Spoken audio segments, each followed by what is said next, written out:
Alright guys, welcome back. We have another dynamics question from Meriam textbook, and the 300 megagram jet airliner has 3 engines.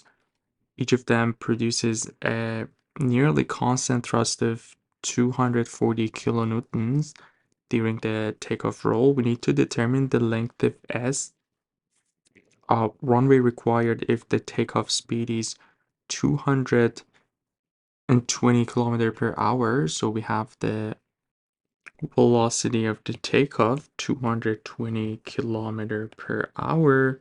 Obviously the initial velocity is 0 because it's starting from rest, and we need to compute the distance s first for the for an uphill takeoff direction from A to B. So the first part, the airplane is actually going up, so let's just show it. It's gonna go this way up in the incline, and we know the slope is 0.5 degrees, and in the second part it's going the opposite direction, so going downhill, and again with the same slope, 0.5 degrees. And we can neglect the air and rolling resistance, so no friction from the air, no friction from the wheels and the bottom surface. So obviously we have some of all forces.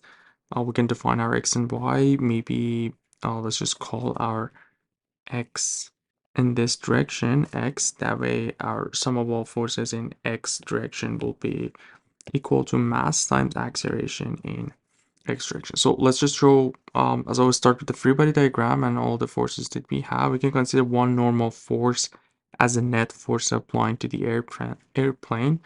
And obviously we have the weight, which is mass times acceleration of gravity. Keep in mind that the mass is in megagrams, so if you want to find it in kilograms, it's going to be 300,000 kilogram. And we also have the thrust force, which is 240 kilonewton, and we have 3 of them, so 3 times 240, again, because the unit is in kilonewton, we're gonna multiply it by 1,000 to get it in newton. And yeah, let's just show everything, and I forgot to show the y-axis. Let's just call this our y. And obviously this angle right here would be same as the 0.5. All right, so we're gonna have the 3 times 240,000 positive. We have the x component of the weight, which is gonna be negative. So mass was 300,000 times g, 9.81. So this is gonna give us in Newton, and we have a sine of 0.5 degrees. And this will be equal to mass times, so 300,000 times ax. So we should be able to find the acceleration in this part as our only unknown. So basically we're gonna have this ratio where we have 3 times 24,000 negative 3,000 300,000 times 9.81 times sine of 0.5. Just make sure that your calculator is set up to degree.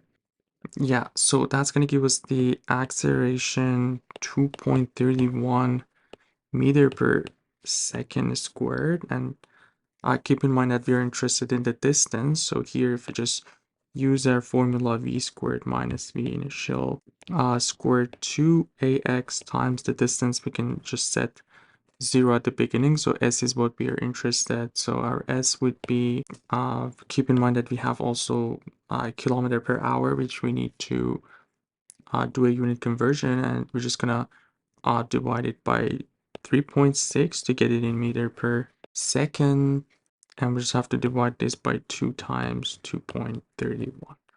So let's see what we get. So again, another ratio, 220 divided by 3.6 over 2 times 2.31. And yeah, the S would be about 808 meters.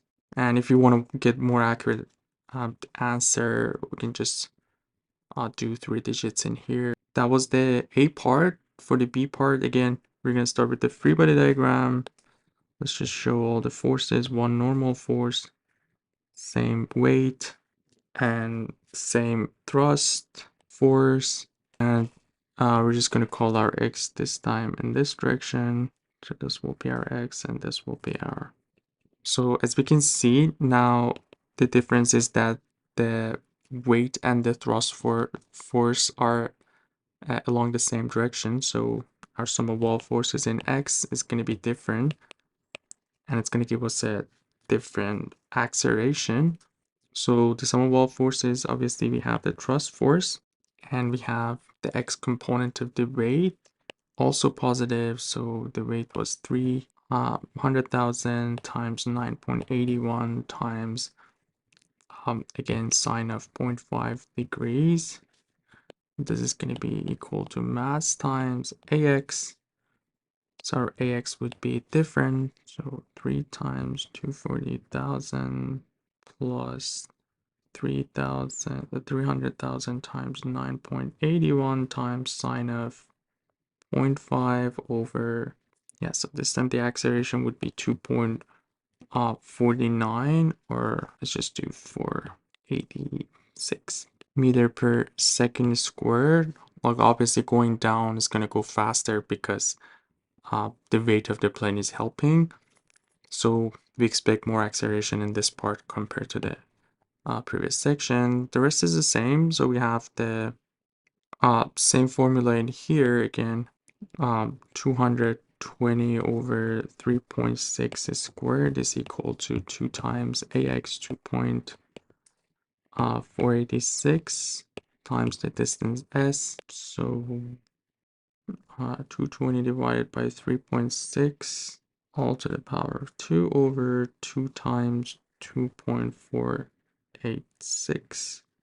And yeah, that's going to be 751 meters. Because this speed or acceleration is higher, so we are expecting a shorter distance compared to the previous section, which was 808. And yeah, that's pretty much everything for this one. Hope everything was clear. Let me know if you guys have any questions. You guys take care. I'll see you in the next video.